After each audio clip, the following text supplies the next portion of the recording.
Hello guys, আসসালামু আলাইকুম। কেমন আছো তোমরা সবাই? আশা করি তোমরা সবাই অনেক অনেক ভালো আছো।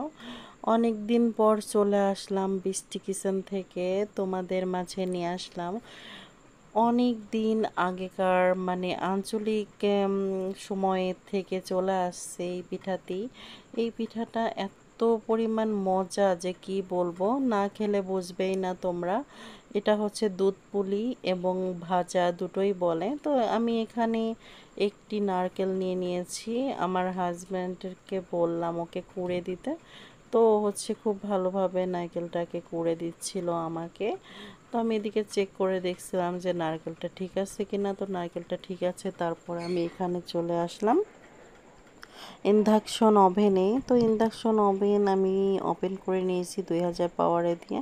তো আমি এখানে ফার্স্ট টাইম আমি যেই একটা বেটার তৈরি করব, এই নারকেলের পুর দেওয়ার জন্য পিঠার যে একটা সফট একটা বেটার হয় সেটি তৈরি করব। তার জন্য আমি এখানে সামান্য লবণ দিয়ে খুব ভালোভাবে হচ্ছে দিয়ে দিচ্ছি। এটা অবশ্যই চাউলের আটা হতে হবে, এটা গমের আটা হলে হবে না, এটা চাউলের আটা হতে হবে এবং একটু খুব নরম নরম করে এটি মাখাতে হবে।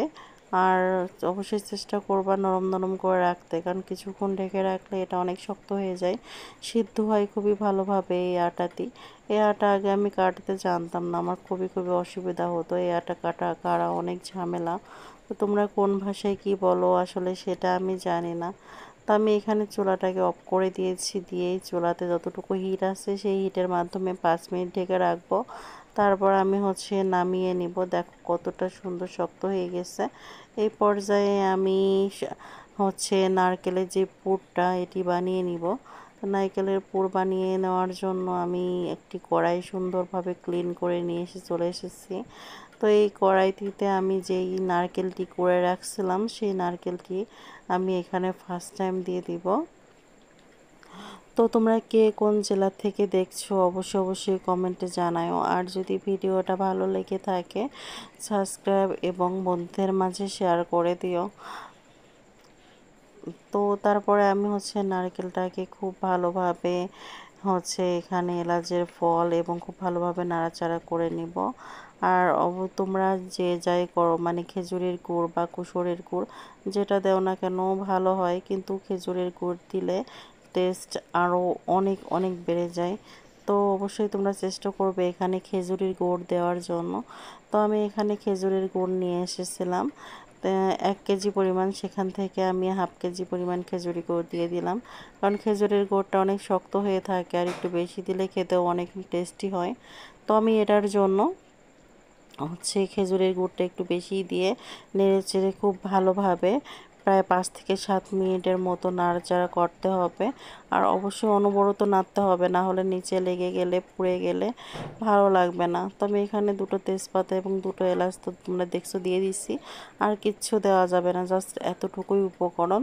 এই উপকরণ দিয়ে খুব ভালোভাবে নেড়েচেড়ে বারবার নেড়েচেড়ে খুব ভালোভাবে আমি তৈরি করে নিচ্ছি নারকেলের এই নাড়ুটা। তো যে কোনো কাজ একটু ধীরে সুস্থে করতে হয়। আর এই পিঠাটা অনেক দিন ধরে বানাবো করে এসে বানানো হয় না। নারকেল অনেক দিন ধরে এনে রাখা হয়েছিল, কিন্তু বানানো হচ্ছিল না, সময়ই হচ্ছিল না এটার জন্য। তো আমি এখানে স্বাদ মতো একটু নুন দিয়ে দিছিলাম। আর তোমরা দেখো লাস্ট ফিনিশিংটা, কালারটা জাস্ট ওয়াও, অনেক সুন্দর কালার এসছে। তো আমি এখানে আবার একটা হাঁড়ি বসিয়ে নিলাম, যে হাঁড়িতে পানি গরম করে আটা কেটে নিয়েছি সেই হাঁড়িতে আমি দুধ দিয়ে দিচ্ছি। বেশি না, 1 লিটার পরিমাণ, যেহেতু একটা নারকেলের পুর দিয়ে হবে সেই ক্ষেত্রে হচ্ছে আমি কিছু ভেজে রাখবো এবং হচ্ছে কিছু হচ্ছে দুধের ভিতরে দিব, যেহেতু দুধ পুলিটা আমার অনেক পছন্দ। আর তোমাদের ভাইয়া এই দুধ পুলিটা অত বেশি পছন্দ করে না, তার জন্য হচ্ছে আমার জন্য দুধ পুলি বানাচ্ছি আর তোমার ভাইয়ার জন্য ফ্রাই করে দিব এটাই। আর ভাবলাম তোমাদের মাঝেও শেয়ার করি। আসলে এক এক ফ্যামিলিতে এক এক রকম নিয়ম শৃঙ্খলা থাকে। তা আমাদের ফ্যামিলিতে এমন, আমি যেটা পছন্দ করি সেটা আমার হাজবেন্ড পছন্দ করে না, আবার ও যেটা পছন্দ করে সেটা আমার পছন্দ হয় না। যেমন আমি সবজি খেতে অনেক পছন্দ করি, কিন্তু ও মাছ মাংস খুব পছন্দ করে। ধরো এইরকম আমাদের ভিতরে ডিফারেন্ট থাকে। তো তোমাদের কার ভিতরে কেমন আছে সেটা আসলে জানি না। প্রত্যেকটা পরিবারে আমার মনে হয় স্বামীর সঙ্গে স্ত্রীর কখনো এই বনিবনাটা হয় না, বিশেষ করে খাওয়া দাওয়া নিয়ে। স্ত্রী যদি পছন্দ করে একটা, স্বামী করবে আর একটা, এটাই বাস্তব। আর যেহেতু স্ত্রীরা বাজার করতে পারে না, সেই ক্ষেত্রে তাদের মন মতো কোনো রান্নাই হয়ে ওঠে না। তারা যা এনে দিবে তাই খেতে হবে। আর যদি স্ত্রীরা বাজার করতো তাহলে তাদের নিজের পছন্দের মতোই আনতো, স্বামীর পছন্দ হয়তো বা কমই খেয়াল করতো। আসলে এরকমই সব কিছু হয়ে এসেছে।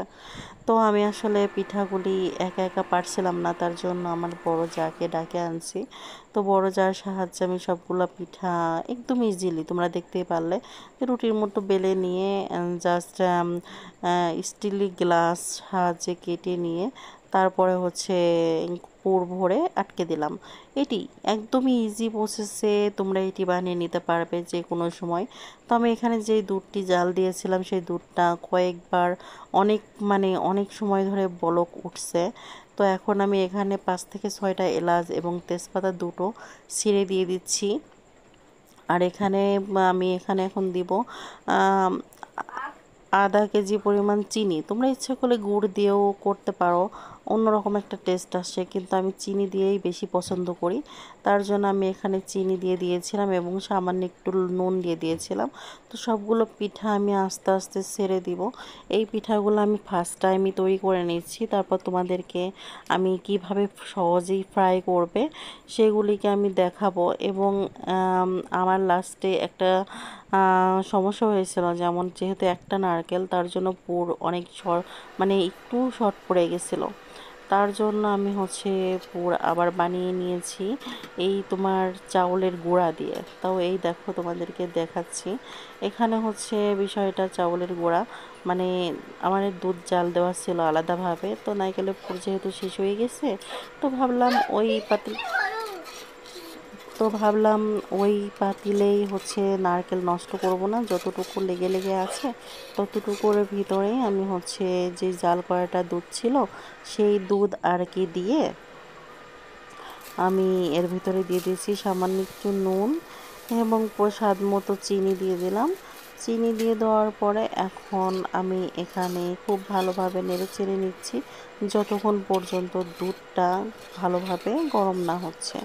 তো আমি এখানে দুধটা দেখছো তোমরা খুব ভালোভাবে গরম হয়ে গেছে। আমি কিন্তু আর সেরকম কোনো উপকরণ অ্যাড করিনি, যেমন এলাচ বা তেজপাতা অ্যাড করিনি। তো জাস্ট শুধু এখানে 2 চা চামচের মতো আমি এখানে হচ্ছে যেই চাউলের আটাটা দিয়ে আমি এই পিঠাটার বেটার বানিয়েছিলাম না, সেই চাউলের আটাটাই নিয়ে নিয়েছি। এটা জাস্ট 3 থেকে 4 মিনিট জ্বাললেই তোমরা দেখবে যে ঘনত্ব চলে আসতেছে। এটার নাম হচ্ছে খিরসা। তো যেহেতু আমার শর্ট পড়ে গেছিলো, অনেকটা আটাই ছিল বেঁচে, তার জন্য আমি ভাবলাম যে হচ্ছে একটা খিরসা তৈরি করে হচ্ছে খিরসার পিঠা আমি বানিয়ে নিব।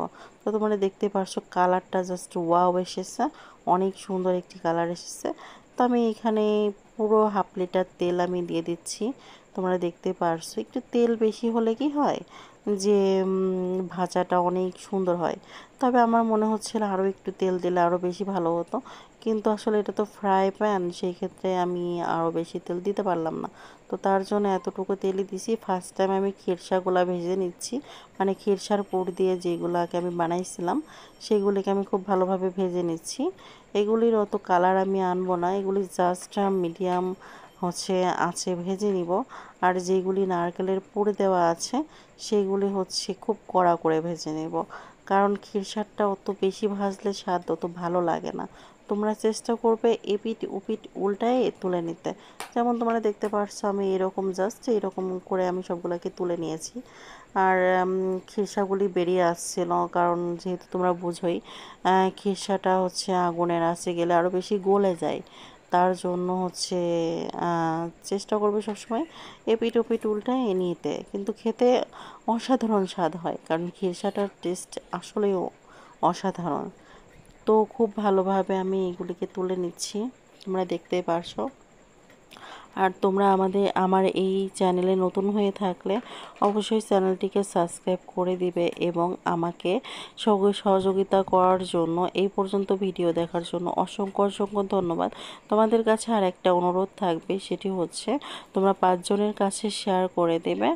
আর শেয়ার করে দিলে পরে আমারও একটু উপকার হবে। আর যেহেতু তোমরা দেখছো, যদি তোমাদের ভালো লেগে থাকে দিও, আমি খুবই খুবই খুশি হব। তো আমি এখানে যেগুলি নারকেলের পুর ভরে রাখছিলাম সেইগুলিকে খুব ভালোভাবে দিয়ে ভেজে নিব এবং খুবই তোমরা দেখতে পাচ্ছ এখানে 2000 তাপে আছে, কিন্তু মানে ইন্ডাকশন ওভেনে তো একটু সময় লাগে।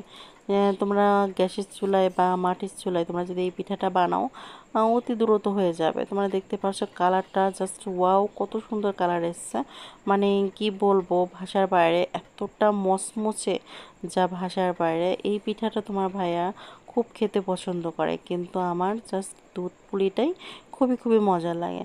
তো আসলে এক একজনের চয়েস বললামই তো এক এক রকম। যেমন আমার হাজব্যান্ডের সাথে আমার কোনো কিছুই মেলে না। আমি যদি ধরো তোমাদেরকে একটা উদাহরণ দিই, মানে আমি যদি পছন্দ করি শাক, যেমন কচু শাক, বেগুন, যত মানে আগু আছে সেগুলো আমি পছন্দ করি। আরও পছন্দ করবে মাংস, মাছ, ডিম এগুলি। আর আমার এগুলি খেতে ভালো লাগে না। তো অনেক গল্প করে ফেললাম আজকে। ভালো থেকো, আল্লাহ।